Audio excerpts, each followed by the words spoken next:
exalt you unto your name. Blessed be the name of the Lord. Blessed be the name of the Lord. Blessed be the name of the Lord. Hallelujah. Hallelujah. Oh, we worship you. We magnify your name. For 60 years, you've been so good. You've been so faithful. You've been so true. You've never failed us. You've never failed us, oh Lord. We have learned life lessons through this journey. But one thing we know, oh God, that we can take a time to pause, to celebrate, celebrate you. Because you are the Alpha and Omega. You are the beginning and the end. You're the first and the last.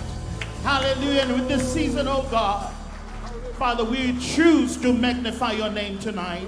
We choose, oh God, to bring glory into your name. And Father, we need a word from you tonight, oh God. A word to encourage, a word to direct, oh God. And Father, we know you will speak to us. We thank you for your saints which are already here and those that are making their way, oh Lord. We want to say we thank you for the rain. But Lord, we ask you, Lord, to change the weather for us. Oh God, in this coming few days, oh Lord, as we continue to celebrate. And oh Lord, we will be careful. We vow at the end of these 4 days to return all the glory and all the honor and all the dominion to be yours and yours alone. And your church shouts a big amen in agreement. Amen, amen, and amen. Hallelujah. We just want to welcome you again into the house of the Lord. We welcome our guests. Amen. Don't they look good? You haven't heard them yet, but they look good. Amen. Hallelujah. They're from the land down under. Amen. And New Zealand. Praise the Lord. And we in Fiji, we're just going to have a great celebration. And our guest from the Cook Islands, the General Superintendent from the Cook Islands. So good to have you with us today. And Lion, Lucy. Amen. Amen. And today we're just going to celebrate the Lord today. But before that, we're going to watch a video.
Give it all to thee.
should I gain any praise? Let it go to Calvary.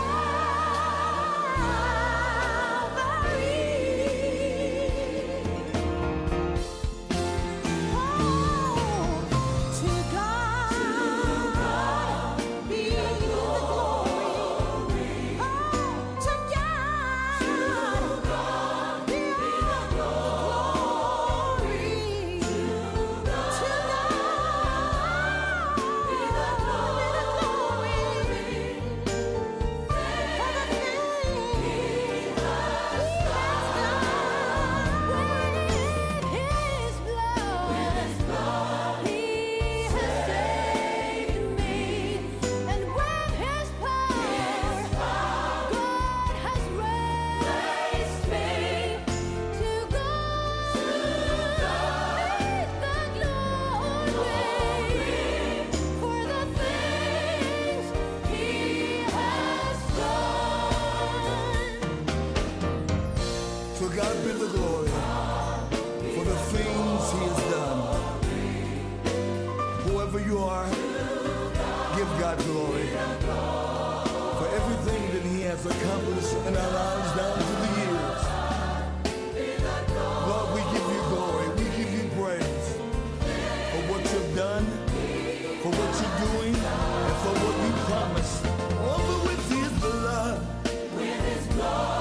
He has saved me. And with His power, He reached down and raised me. To God be the glory.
150. Let everything that has breath praise the name of the Lord. So church, why don't you stand with us, and as we continue to worship and declare his praise tonight.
As we prepare to go into a time of worship, there's just so much to be thankful for, Calvary Temple. We thank God for the 60 years. We thank God for the lives of those that have gone before us, for those that are here today, and to the next generation that is coming up. So let's, wherever you're standing tonight, let's lift our voices, let's lift our hands, and let's just thank Him for His faithfulness. With my hands lifted up and my mouth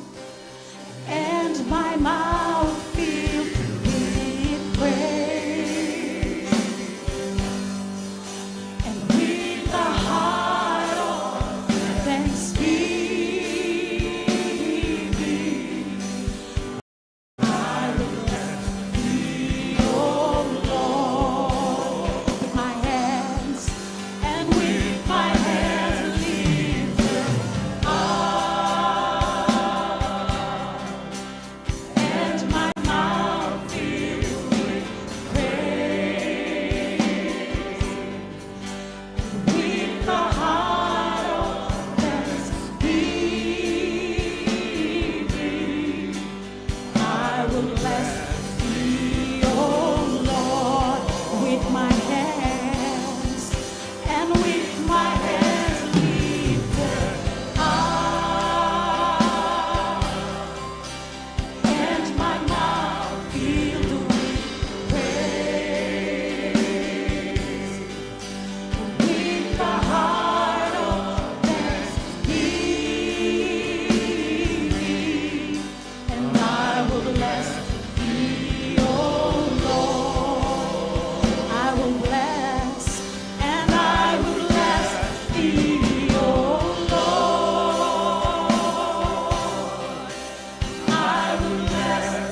for He will do. He will do great things. We declare that He will do great things. He will do great things. Will let me so.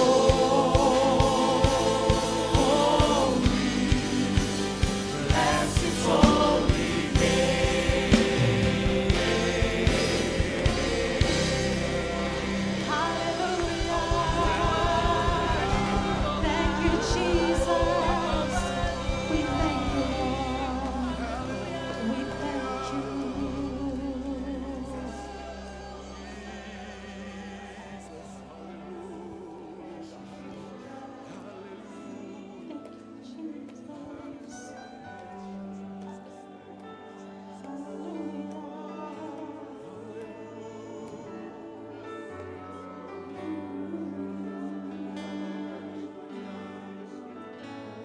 Sing all the saints, all the saints and angels,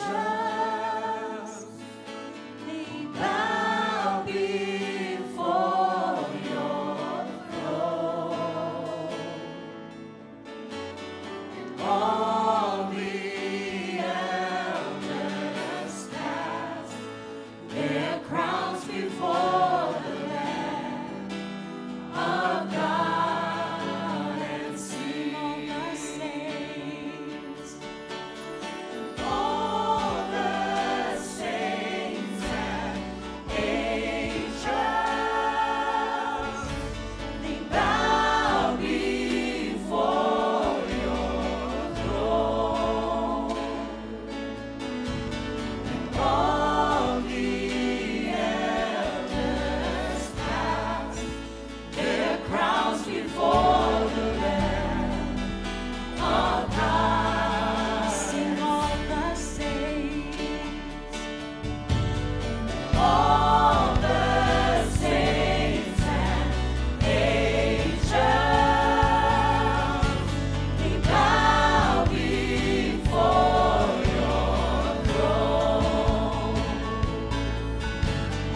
All the elders cast their crowns before the Lamb of God and sing, You are worthy. You are worthy of it all.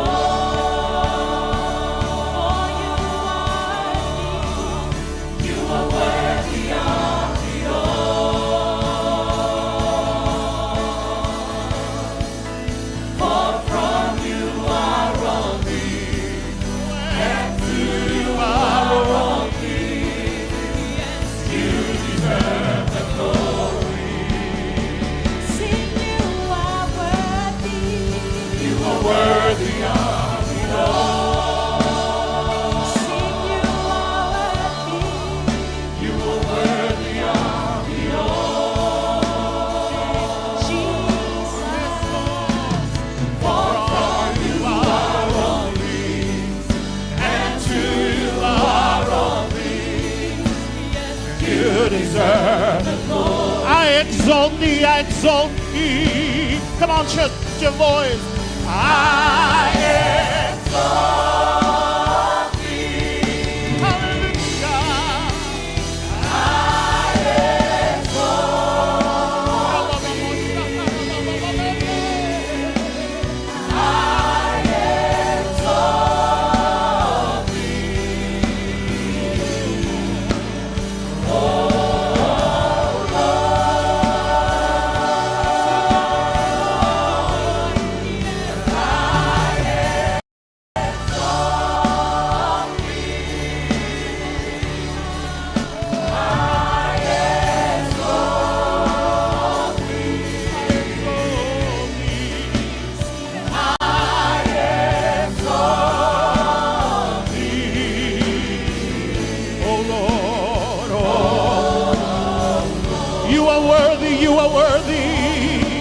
Church, lift your hands and tell him, you are worthy.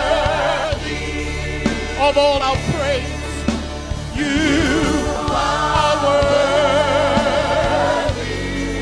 of all the honor.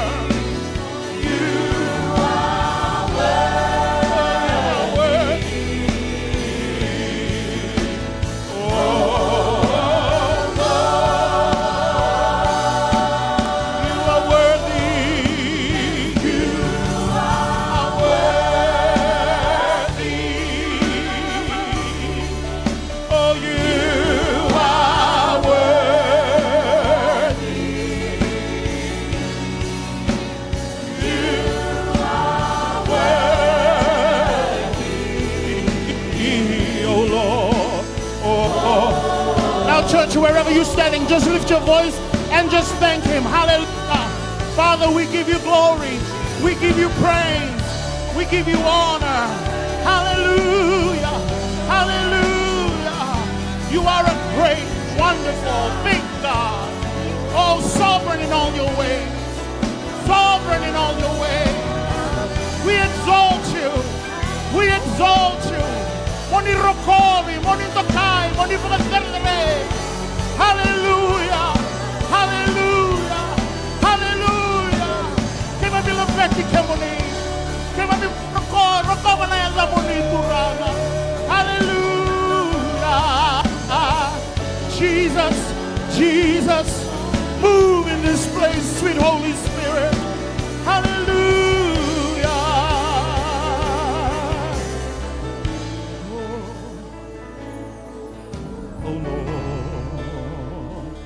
Hallelujah.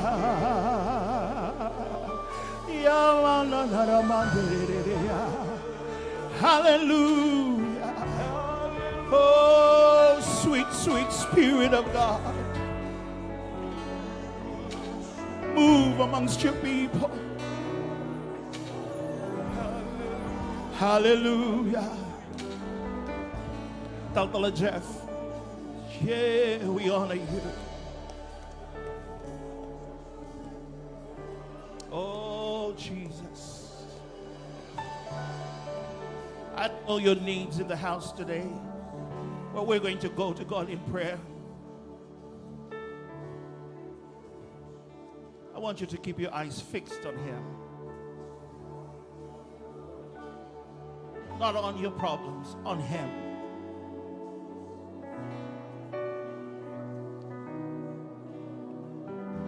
He's here right now. Dr. Jeff, hallelujah. Come and lead us in prayer. Oh, we worship you, Jesus.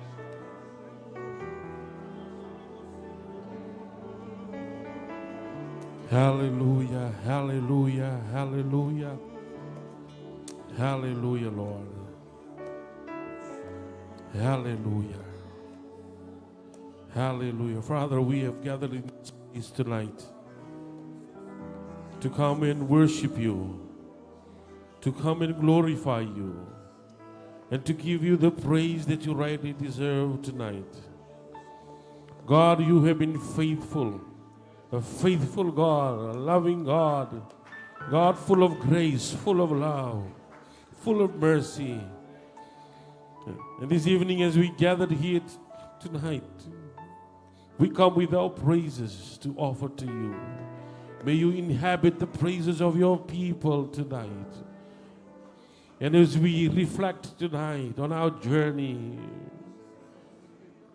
we are likened to Hebrews chapter 12, that we've been surrounded by a great cloud of witnesses.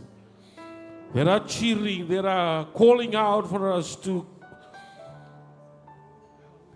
not to give up, never give up, but to continue with the faith. We are so thankful tonight of all that you have done in and through our lives. Thank you for all that you're doing right now in our families. In the Calvary Temple family, we're so thankful tonight for all that you've done. Since 1926, when the fire of Pentecost began to burn in the shores of Fiji, and it began to spread all over this land. 1964, the establishment of this church. Here we are tonight, celebrating your faithfulness. 60 years of your faithfulness. 60 years of you leading us. You've led us this way. Kima mi sember bakandu ni lakabamay na sala kima mi lakabot kongo. Ni sa liu taki kima mi chikomai, ni sa kauti kima mi chikomai. Yes, indeed, you're the God of all generation. God of all generation. And tonight as we worship you, Father, may you continue to bestow your faithfulness. May you continue to move before us, lead us, oh God, in the direction that you're taking us into. And Father, we're so thankful, oh God, for the leadership, the previous leadership and the current leadership, oh Father. You have been faithful, dear God. You have been faithful to us, dear Lord. Hallelujah, hallelujah. And this week, oh God, we celebrate what you have done. We celebrate what you have done in and through our lives, in and through this church as we send missionaries, send workers out to the field, oh God. And you have been there leading us, oh God. And tonight as we gather to celebrate, may you be glorified. May we, the church here in Calvary Temple, continue to fix our eyes on you, who is the author of our faith, the author of our journey. And Father, tonight as we give you all the praise, all the glory. Hallelujah, hallelujah.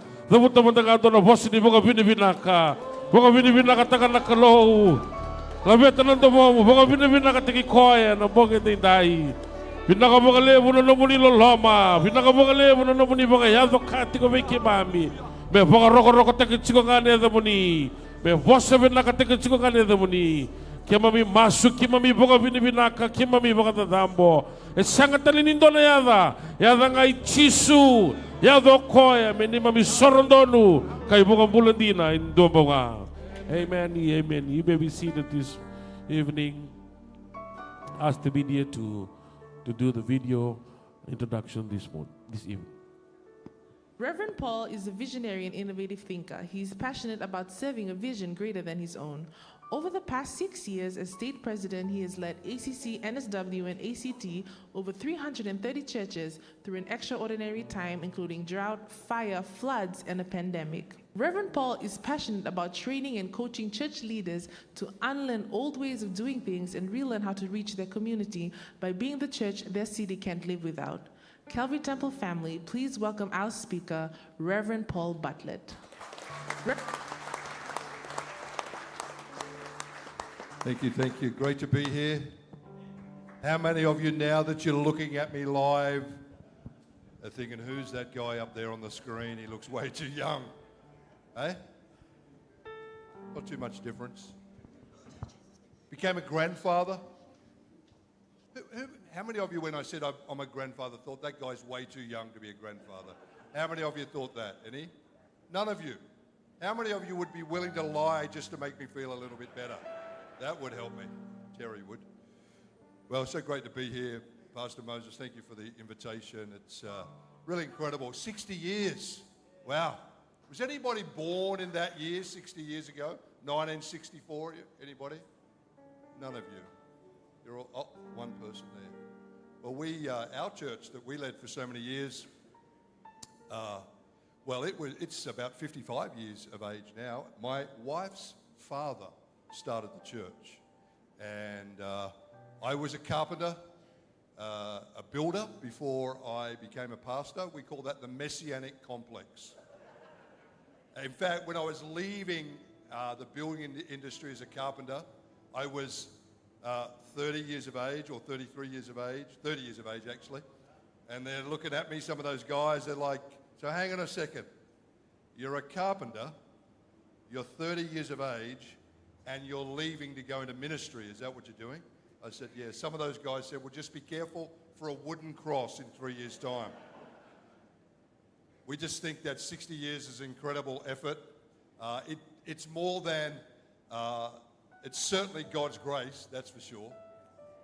But it's done because of the work of many, many people that over generations have decided to do what God wanted them to do to build a great church. And I can tell you, we've been involved. Annette and I, my wife and I, we pastored our church for 22 years. But as I said, her father pastored that church before us. And I can tell you that in the walls and in the carpet are the blood, sweat, and tears of many, many people that have gone before to do such a great thing like build the local church. And it's great to have my wife with me, Annette.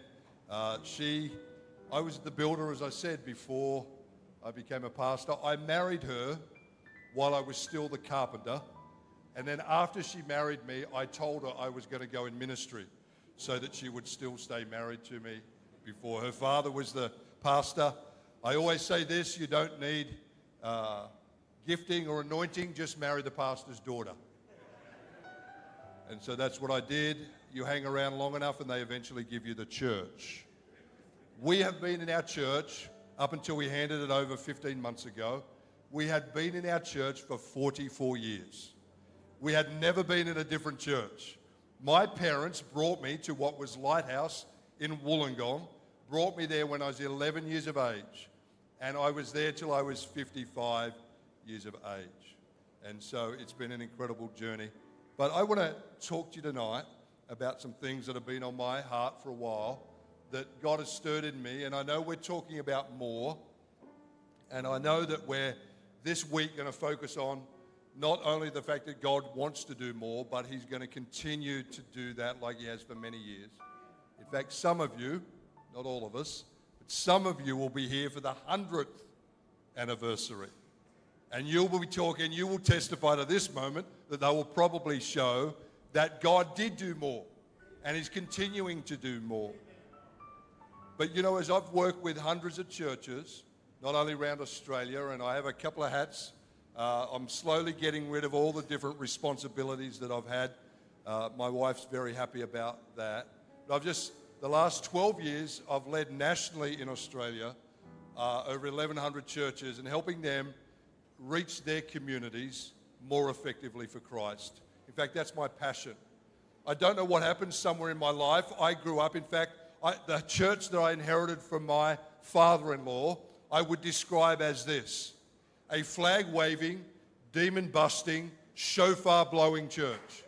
Hey, anybody miss those days? Well, there wasn't a Sunday where somebody wasn't blowing the shofar, somebody wasn't waving a flag, or a few demons were getting ripped out of people every Sunday morning. That was what we grew up on. But guess what? Our church changed. Our church changed over generation because even though God is the same yesterday, today, and forever, he's wanting to change us. He's wanting to change our methods and our thinking and move from old ways to new ways. And this whole week that I'm with you, I want to say to you this week that I think God has more, but in order for you to see more, you might have to unlearn or rethink some things that you've been doing for generations. You going to be okay with that? I don't want to upset you this week. I don't want to be too tough. I've got nice little soft messages I could do. If it gets too upsetting, just wave your hand and I'll stop and I'll do something different. Just before COVID, I know we don't like talking about COVID, but just before COVID happened, I felt the Lord starting to download this thought that I had never thought of before. And it's this thought: is it possible as a person or a church to grow if all you ever do is add knowledge upon knowledge upon knowledge? Is it possible that in order to grow as a person or as a church, that sometimes you have to unlearn what you already know and relearn what God's trying to teach you?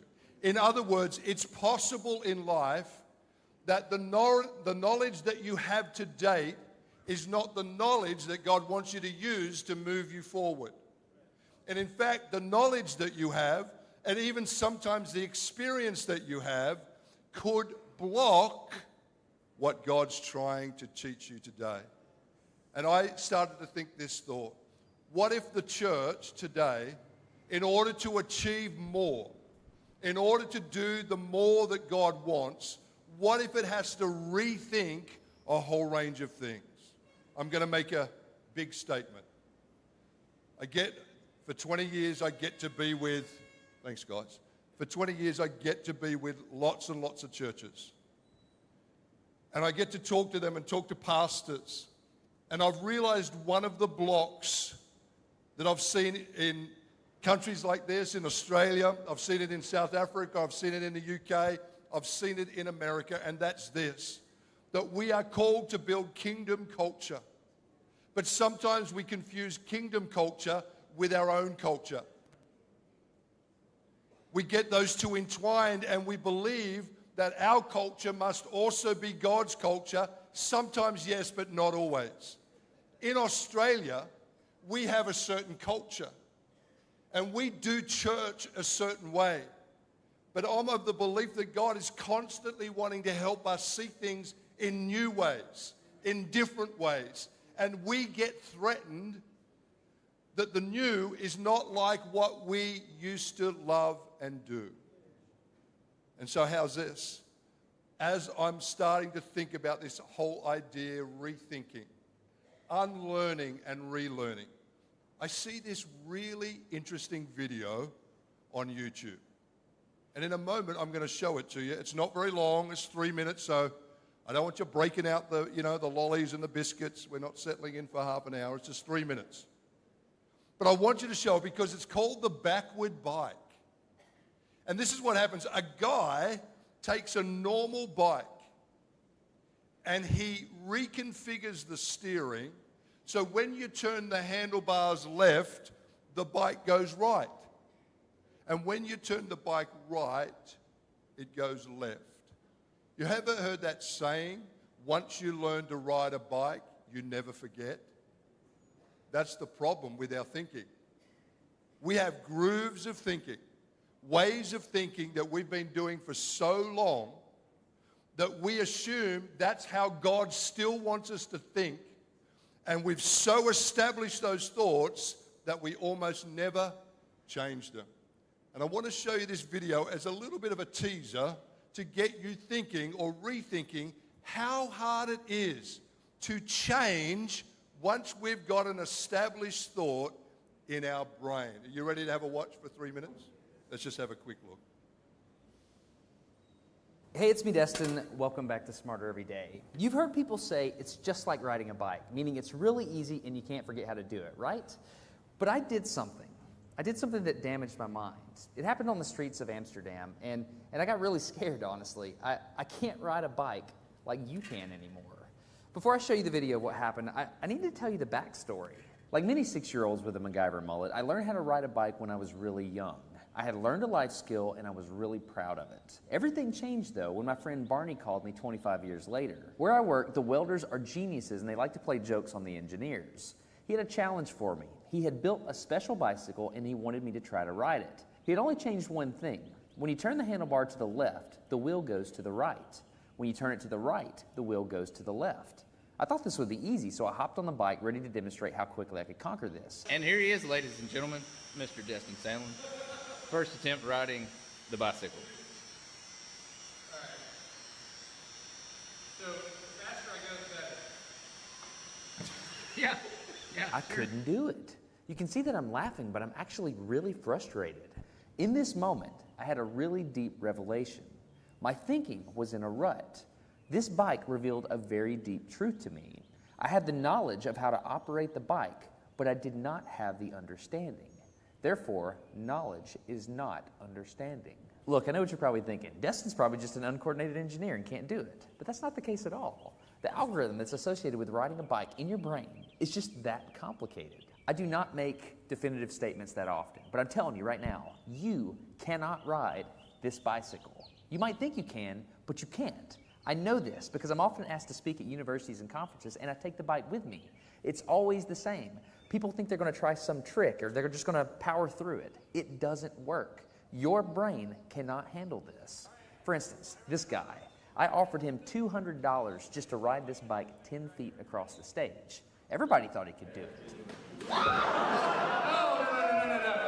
No, you didn't understand. You didn't understand. So, this way. Now that, okay. All right, just a second. All right, so, whenever you're ready, yeah. Wait. No, you have to keep your feet on. Dude, look. All right, let's give it a go. Just give it a go. Wait. Like, you gotta start rolling at least. Okay, go. And go. Oh, go! All right, back up. Okay, wait. Keep your feet on the pedal. Go. Go right off.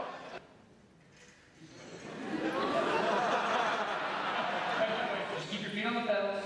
Handles on. Yeah, come on. All right, one more time. Okay. Once you have a rigid way of thinking in your head, sometimes you cannot change that, even if you want to.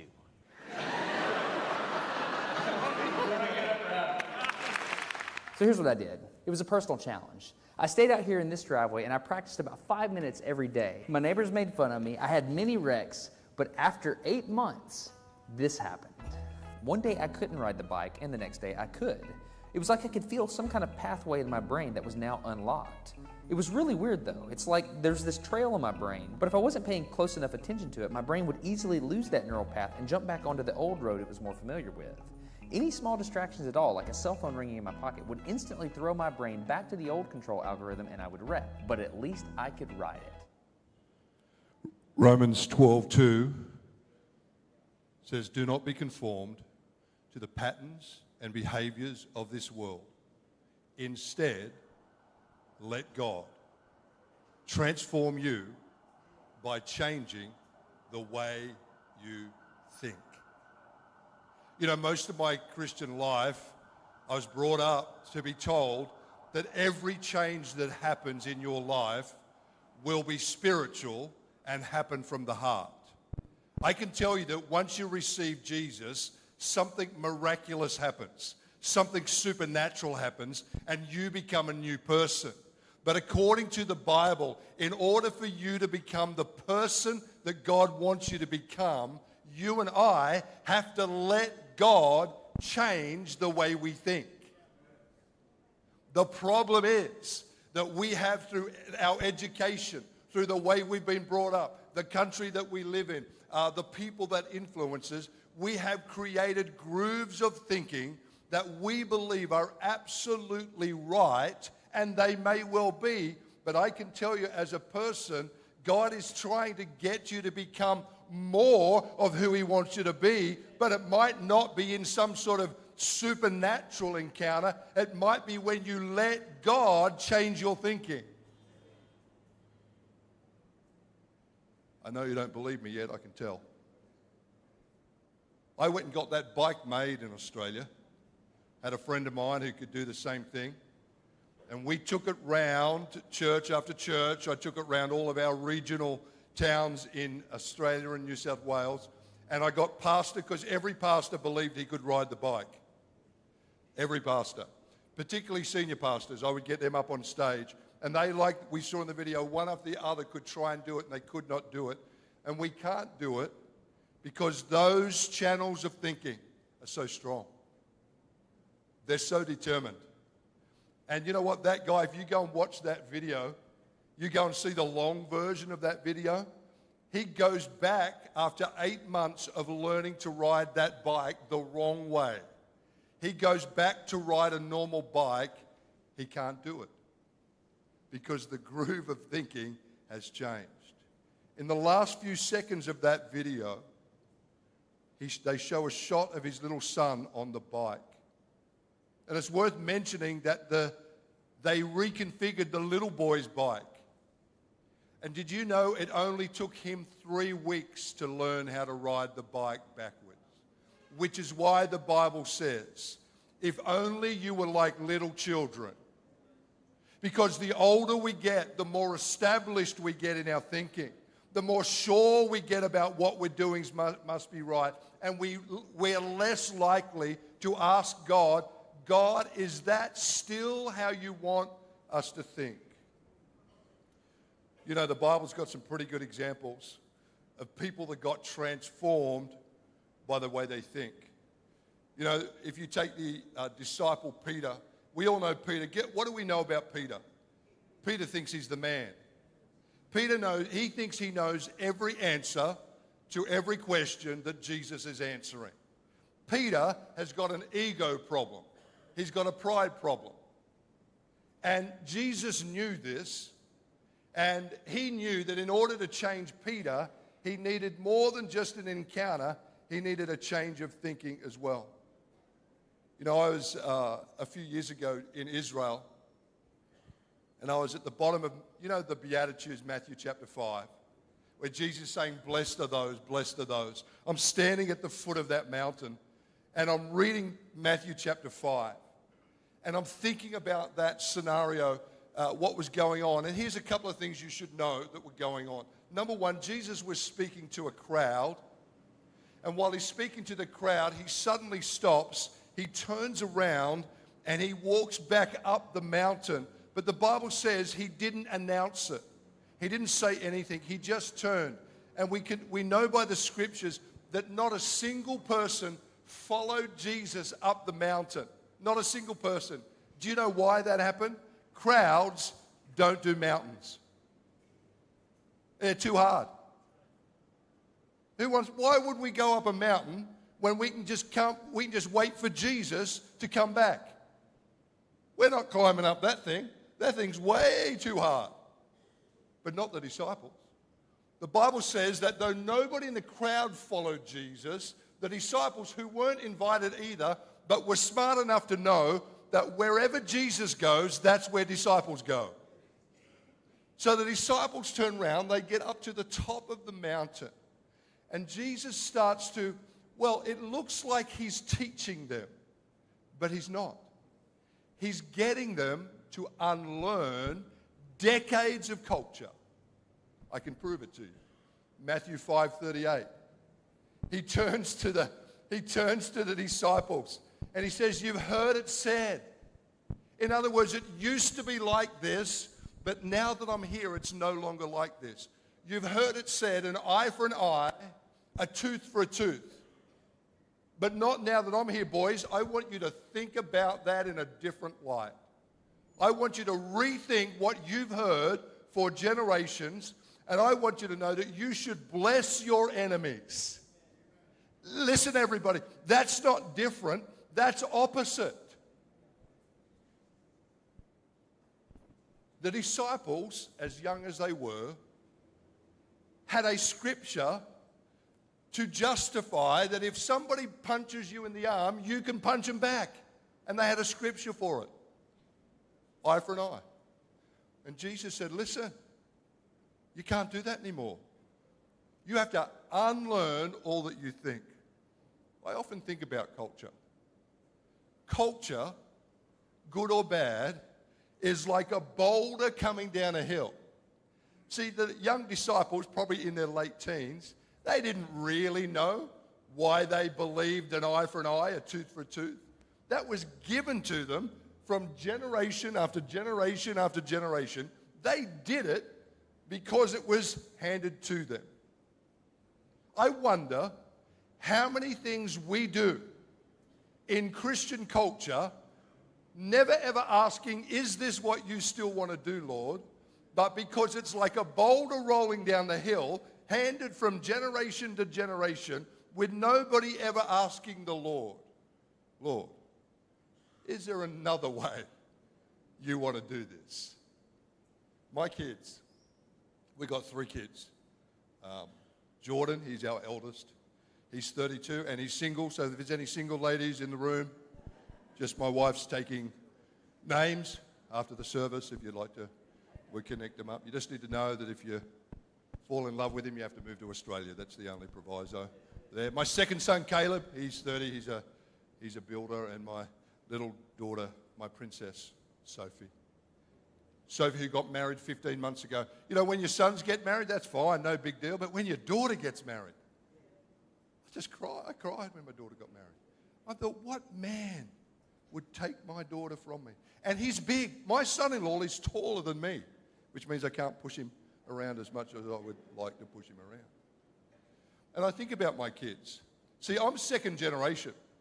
Most of my memories I can trail back to about 6 years of age that I've been in church. But my kids, who also, by the way, went to our Christian school, my kids met the church and met the Christian school before they met Jesus. And that's both good and bad. It's good because they get to grow up in an environment that we want them to as parents, whereby they are introduced to the principles of the Bible. But it's bad. Here's why it's bad. Because Christianity, following Jesus, was never something you have to do. It's something you choose to do. And I love our Christian school. We've had our Christian school for 40 years. But here's the challenge with Christian schooling. It's going to get rough for a moment. Just hold the hand of the person next to you if it gets rough. Don't be shy. Here's the problem. We're teaching them Christian behavior. But I'm coming close. Christian behavior without Jesus is law. And we're not meant to hand law onto the next generation. We're meant to introduce them to Jesus so that they can choose the methods Jesus wants for their generation. If you hand them outward things, how they should dress, how they should sing, how they should play, if you hand them to them like they're sacred and they're not, they will hear law, not Jesus. You okay? Some of you look a bit shocked. So here's this boulder. It's coming down the hill. Peter thinks he's the man. And I noticed something as I was standing at the bottom of that mountain in Israel, as I was thinking it through. I realized that Jesus had been doing hundreds of miracles for the crowds. But when you begin to think through the New Testament, here's what you discover. Jesus only did a handful of miracles for the disciples themselves. They watched him do hundreds of miracles, but miracles just for them, very few. And I began to think about this, and I thought to myself, what on earth? I'd never noticed that before. And I'm going to suggest today, but I want to preface with this because I get misunderstood, and I don't want you to misunderstand. I absolutely believe in miracles. I believe in the supernatural. I believe that God can turn a situation around just like that. But here's what I want you to see. In this instance, Jesus does miracles for the crowds, but he does process for the disciples. And I wonder tonight, if you're praying for a miracle, but what you need is a journey. See, Peter, I can tell you how, I'm going to show you how Jesus transforms people. You ready? Peter, full of ego and pride, he comes to Jesus one day and he says, Jesus said, who do you say I am? It's the one question Peter got right. Yeah. Yes, Peter. Okay, you are the Son of the living God. Great, he gets it right. Peter thinks he's so good. He's so encouraged by the one answer he got right. He comes to Jesus one day and says, Jesus, I will never deny you. Never. In fact, he's so sure of himself. He says it 3 times. And literally just days later, Peter hears and sees himself say, I don't know Jesus, I don't know Jesus, I don't know Jesus. Can I suggest to you tonight that Peter, he did not need a miracle, he needed a mirror.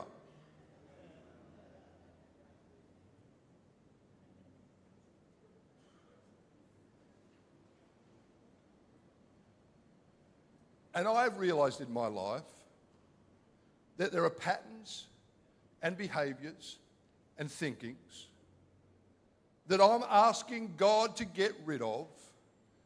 And he's saying, Paul, I'm not giving you a miracle. You need to hold up the mirror. See, here's the thing. You cannot be transformed if you believe you're right. It's impossible. You can't, because you have to let God.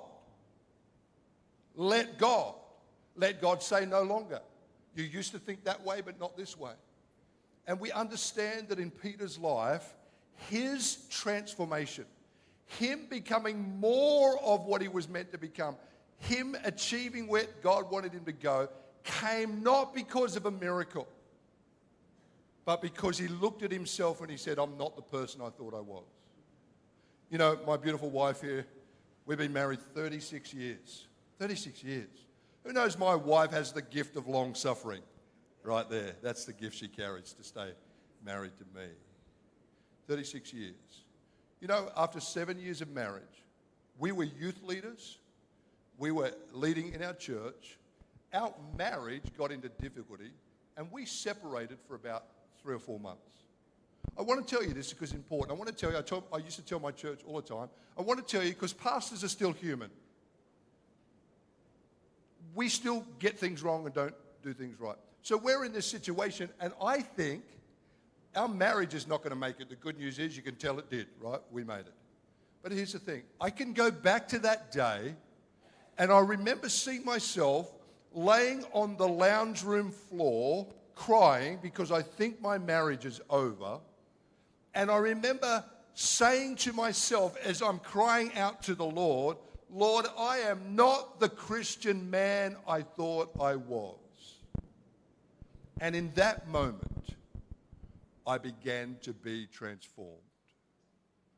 You can't be transformed unless you see yourself for who you truly are.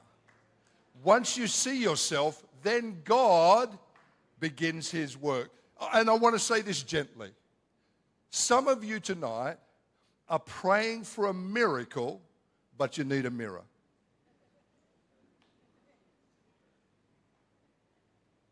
I get a way better response in Australia when I say that. I was just...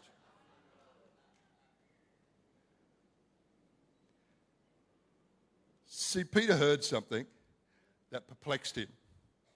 In Matthew 5, verse 5, Jesus said something highly unusual. Remember, Peter thinks he's the man. He hears Jesus say, blessed are the meek, for they will inherit the earth. Now, to a man with ego, that's an unusual statement. Because Peter's thinking, blessed is the man who has all the answers, for he will inherit the earth. That's what Peter's thinking. Peter's thinking, blessed is the man who is the man. God will get him to inherit the earth. But Jesus uses the word meek. Now, I'm not sure what it is in your native language, but in the English language, there's a rhyming word that goes with meek that we think is the definition. Weak. We think meekness is weakness. I can guarantee you that the Republic of Fiji military forces, when they're looking for soldiers and they're putting an advertisement out, I guarantee you at the top line, they don't say, we're looking for meek people. Guarantee it. I guarantee when you go for that job and you've got to put in your CV or your resume, I guarantee the number one thing you put at the top is, my greatest quality is I'm meek. We don't, because we all subtly believe meekness has a little bit of weakness. But Jesus says, the meek will inherit the earth. You know what meekness is? Tamed for purpose. Power under control.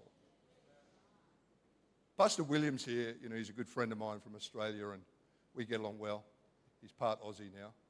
And I often tell him, in fact, I told it to him yesterday, because in my culture, pastors get way too much attention. And we've had developed, and it hasn't gone well over the years in Australia, we have a celebrity culture when it comes to pastors. And God's dealt with that. You can see that happening everywhere. The problem with celebrity pastor culture, the problem with it is this. The way you think about yourself should go like this. You're special and you're not special. You're special because God absolutely loves you. And He is interested in every detail of your life. In fact, He loves you so much that He sent Jesus to die for you. But you're not special because the Bible says, do not think of yourself more highly than you ought. You know, you'll get to hear from me this week. I don't have time tonight, but you'll get to hear how our church Lighthouse, the 10th largest city in Australia, in a city called Wollongong, literally became the church that our city can't live without. And the reason it became that was not because of all the community programs. We reached our community over 25 years and we began to become that church. I tell you why. Because we never thought we were special. I never thought I was special.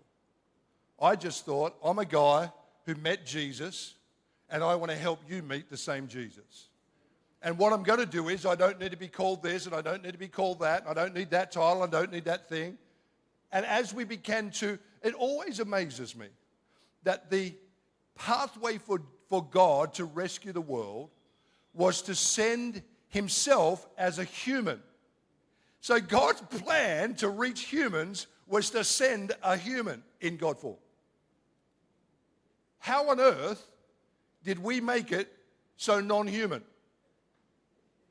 We added jargon, we added culture, we added spirituality, we added all these layers on top of the plan of God becomes human to reach humans. Lastly tonight, my most favorite story of transformation in the Bible is Saul to Paul. It doesn't get any better than Saul to Paul. I mean, Saul, you know the story. Saul is killing Christians. Hello? He's killing Christians. It's worse. He's killing Christians and he thinks he's doing God's will. I mean, is it just me? It's just me. Does that scare you? Does that scare you that a man of God is fulfilling what he thinks is his destiny, which is killing Christians, and to find out that he's doing the very thing he thought was God was nothing to do with God? We should pause for a moment. The Bible says that Saul is leaving Tarsus and heading to Damascus. And the Bible says on the way, he meets Jesus. Pretty powerful. And the Bible describes a situation like this, that he was so struck by meeting Jesus that he fell to the ground, confused, bewildered. He couldn't see because he was physically blind. And I want you to know, in my culture growing up, whenever you had a situation where you were blind or where you were stuck, you didn't know what the way forward was, you didn't know what to do, whenever that situation came, I was taught that's probably a demon, Paul, rebuke it. But I want to share something with you. You need to rethink the pause. Because the only way the Apostle Saul became the Apostle Paul was because he was apprehended. And it's impossible to become more of who God wants you to be unless you're first apprehended. And I'm going to suggest that bewilderment sometimes and confusion is not necessarily the devil. Sometimes it's God getting you to be transformed. Bewilderment, confusion, sometimes in your life might be God's purpose and your friend. Because Saul could not become Paul unless he could no longer trust his answers, his direction, his pathway, the way he's already done it. All he could do is say, Lord, I got nothing. And when he had that, I can't go forward and I can't go back, God begins to change him. And I wonder this evening, see, I think, and I'll get in trouble for this, but I wonder globally, and COVID's not the Lord, by the way, so I'm not saying that, but that season, I don't know where it was here in Fiji, but like Australia, man, we were like locked down forever. 2 years. In 2 years, we had 48 weeks of lockdown. And you know what was interesting? People are panicking. The church is panicking. I've been tweeting for 15 years. The church is not a building, it's people. And everybody's saying, Paul, you need to settle down, stop saying that, that's not right, don't say that. The moment COVID hits, all my pastor friends start putting on Twitter, don't worry, the church is not a building, it's people. Because it suits them. And I wonder if during that time, globally, God was pausing his church so that you could say, listen, we've been doing it and acting it and living a certain way for generations, but as we'll talk this week, we're starting to lose a generation. That in order to reach the next generation, even though we love everything about where we came from, maybe the sense that we're stuck, maybe the sense that we don't know what to do, maybe that's God. And maybe before Fiji moves to the next generation of leaders, there has to be an ownership that we simply say, God, we believe in the next generation, but we're confused about what to do. We're bewildered. We don't know how to reach them, Lord. But I tell you what we're willing to do, Lord, to reach the next generation. We're not going to focus on everything we've done prior. We're going to thank God for it like we are tonight. Thank God for the people that built what they did for 60 years. But on top of that foundation, I wonder if God is stirring the Fiji church. And I can see some of you nodding because you already go, I think that's it. I think God has apprehended us in this time in a way that we can't go back. We're not sure what's up ahead, but we'll do the one thing the Apostle Paul did. He got up and he got filled with the Holy Spirit. And he said, I don't have it, Lord, but give me more of you, more of your Spirit, and you will reveal to me what it is that I'm meant to do. See, during that time of lockdown, all that horrible time, we learned something about ourselves. I'm nearly done. The musos can head on up.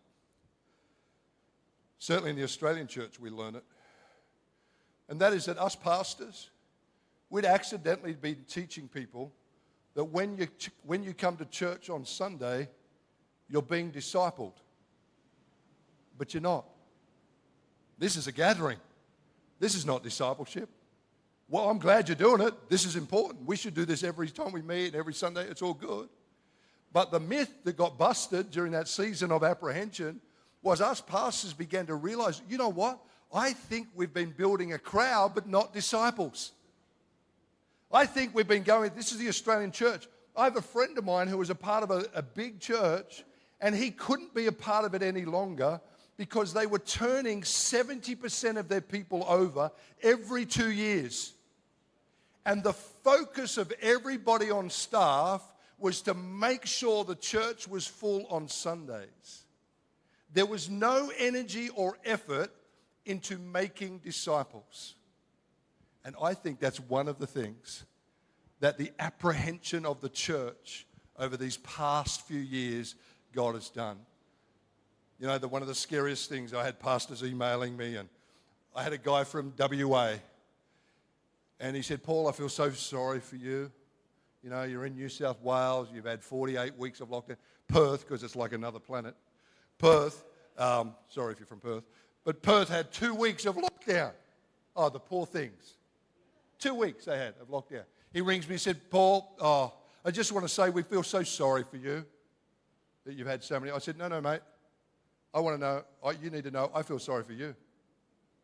Because your 2 weeks, not for a moment did your 2 weeks of lockdown cause you to rethink anything. You are continuing to do what you have done for decades without question, and at least what we had to do, because we couldn't do church, is we had to rethink everything.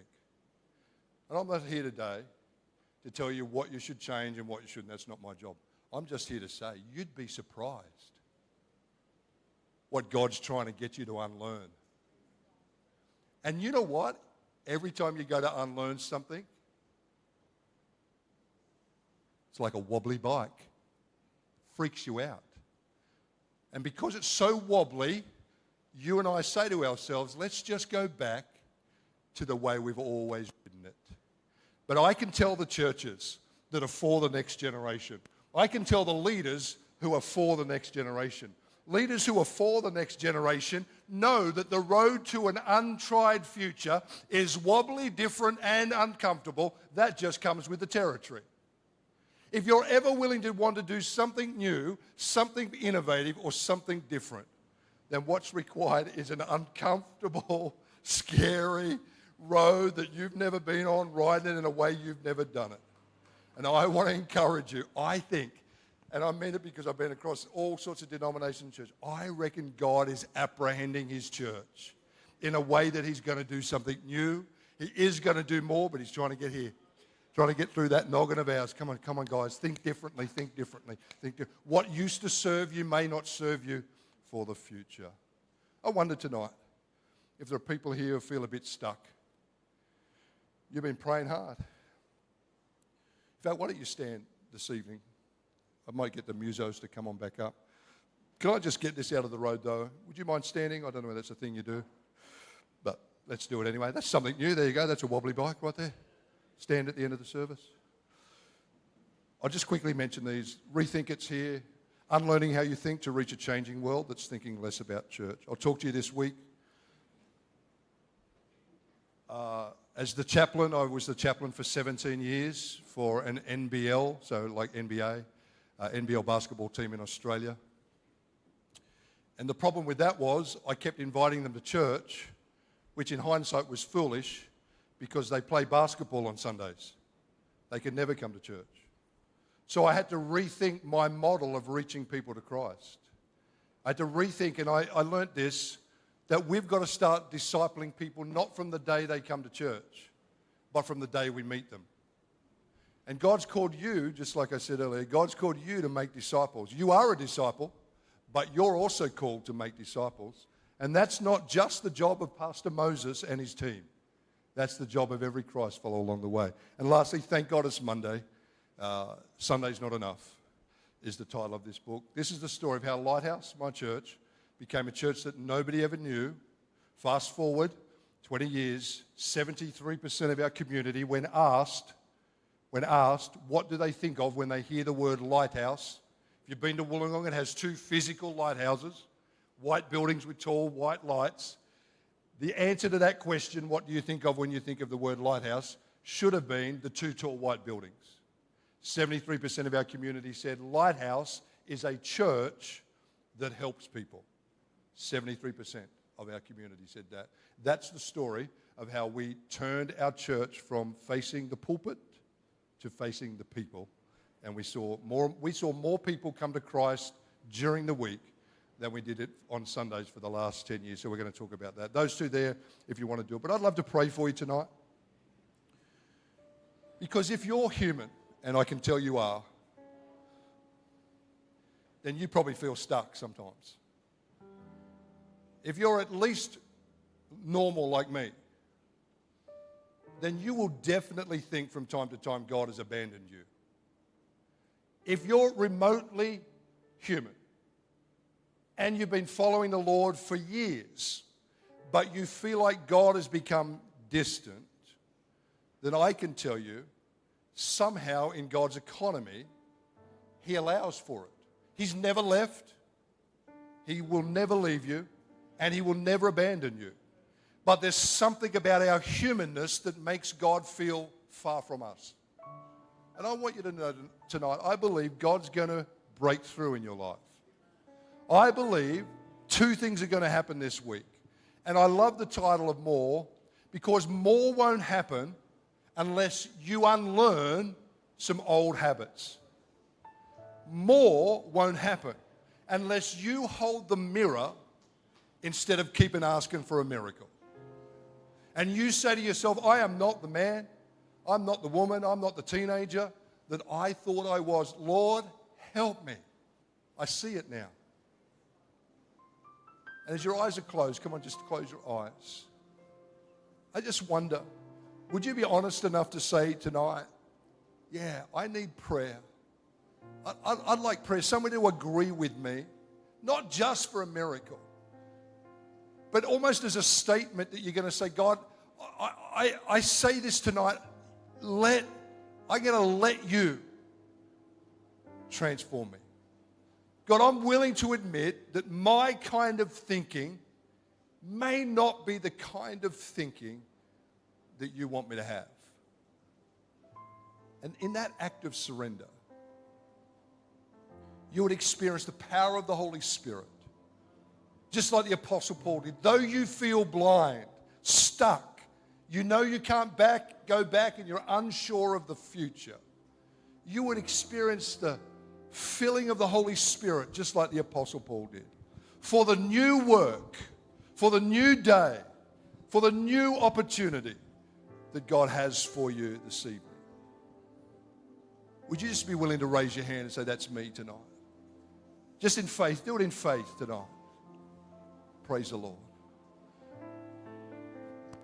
Praise the Lord. Come on, I'm going to pray over you. There's a lot of you. I'm just going to pray. Lord, you see these hands. And we know, Lord, our own thinking becomes an obstacle for your purposes. And so we do what it says in Romans 12:2. Lord, we let you. We let you, Lord. We hold the mirror. It wasn't you after all, Lord. It wasn't somebody else.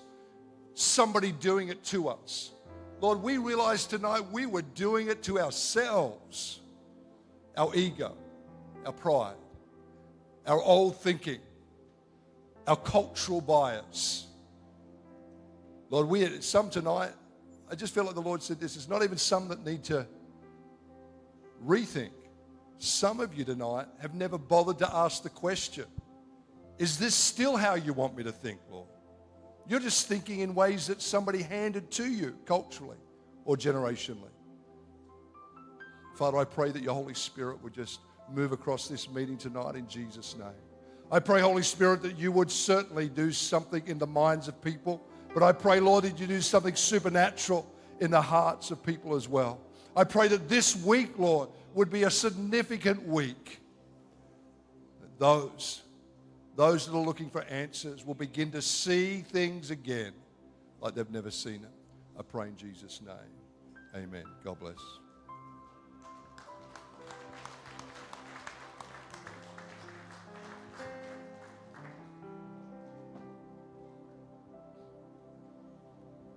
Amen. Why don't you just put your hands together for the last time and just thank God for that word tonight. Amen. Aren't you glad you came tonight? Amen. And I just want to say again tonight, just make out those books that Pastor talked about, there's just a limited copy, and that's available in the foyer there. They're going for $30 each. You want to get yours as quickly as possible tonight. I'm sure that people will get hold of a copy of that book.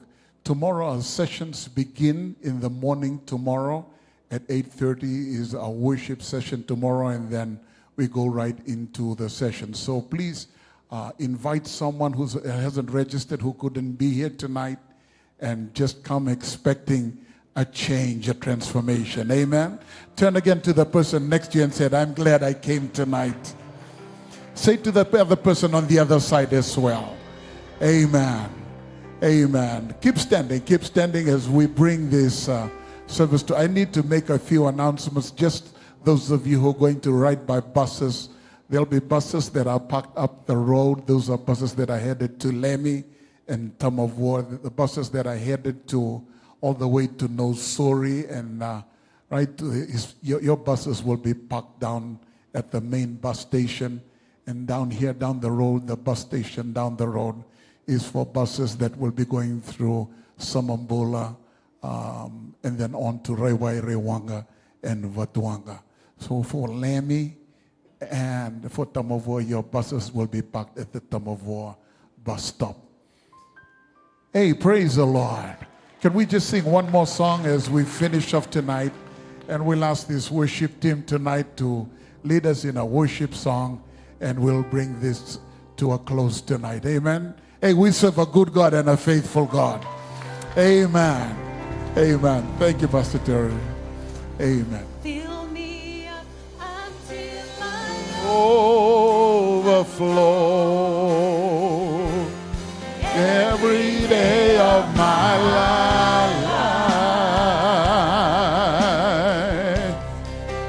Holy Spirit, overpour.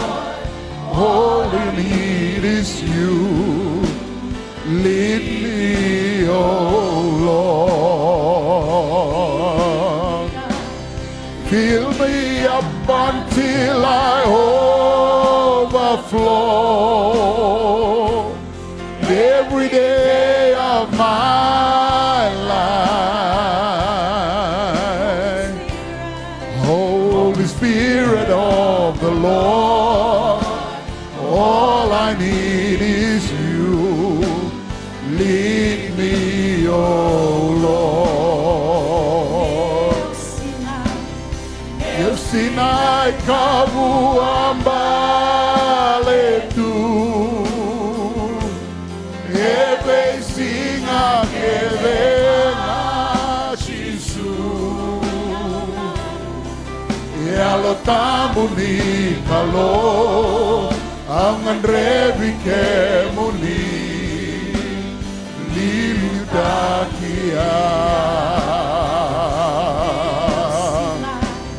Meu Sinai kavu ambale tu, eve singa kevena chisu,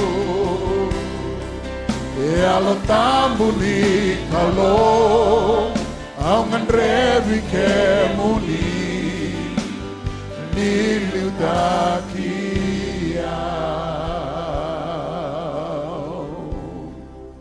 Dawi wa kurumuita kana salen do taka kina nakalo. Kina salen do was weekend kina.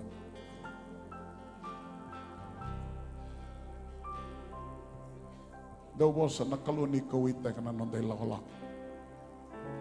Do was nakalo paleta ni lomaniken. Dapat binata nabi yang pakai sawat dia, tu nabi kaya nakata nakalung mendawan dia dan kami mata. Yang apa na bosakin nakalung. Ikaw ita ka nanumilako, nung darumbulan na basing ayan. Dapat binata na 60 years nanonayalon di na nakalung. Yan ni matak. Ni matak. E nangan rebe na visa ni bala-bala ni nonda rai. Ni suka ni ko, bukan anak nulis talen nanti ni bosan ni kalau wasir tiga weekend tal pol ni ko. Membasi kana visa na nonda rumbulam. Mendro ka ako walang ani rongot. Mendro sa sanga mendro rumbul lagi. Toro menom, no, tapos benar na nakaway na kalaway kanda ni ko.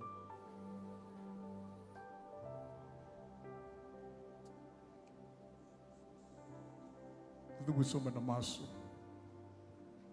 Kaya mami baka binibinata ka na naman niloloman na naman niyalantin na namin.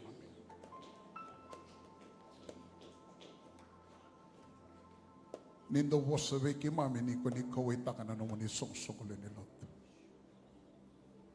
Niko ita ka na ni mami vi mataka na ni mami ko. Niko tamay na naman nilumuti. All the way from Australia to be with us tonight.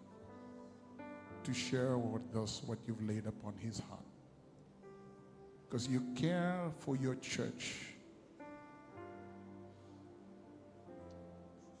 You love your church. Kaya mami daw zabuta wa sumana ni mami kalau na song-songoli ni luto siya nga ni valyong ko na tamatayan do. Okay mami, na tiko-tiko ni naman niya lotambo. Ke mami vai bota dina ni nomo ni vosa ni ku. Ke mami taura na vika ke mami ngandre balete ke mami. Ke mami sakerena ni mami kalau ni ku. With the witness of your Holy Spirit, oh God, will not only be hearers of your word tonight. Meki mami sasanga meki mami mbulakina na ni mami kalau. Meron ni basika na visau na wosivi. Kina vika levo ko ni binakata meki mami pakandina dinataka pakatamatayaan dua. Yan ang bong ni ko ki mami sa pakasukamat ng abik mani na pakapinapanak. Merokobi, melangiti, me vosabi nakataki, me pakadere na nomon. Pinawalevu na ni mami kalo na nomon ni alondina beki mami. Pinawalevu na nomon ni loloma. Pinawalevu na ni mami kalo na nomon ni viva kararatagi tiko mai. Pinawalevu na nomon ni alotambo tiko na ni mami sokalo na ekabi ni ko. Men nomon ni ndo nga na ni mami kalo na bakaroroko. For you alone are worthy. We give you back all the praise, honor, and glory. And thank you for bringing your servant and your word that is ours tonight. Merokobi dondo na damoni chisu na ibambulan dondo nga. Amen, amen, amen. Ninda sukatiko sarto na tunga matani katumba na do komunisoli. Amen. Amen. Hey, praise the Lord. Amen.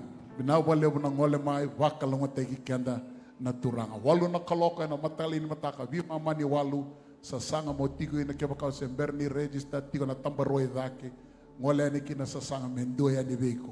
Amen. I love. Yani ni no more registration kit. Binawale mo ng ngole mai wakalong ategi kanda naturanga.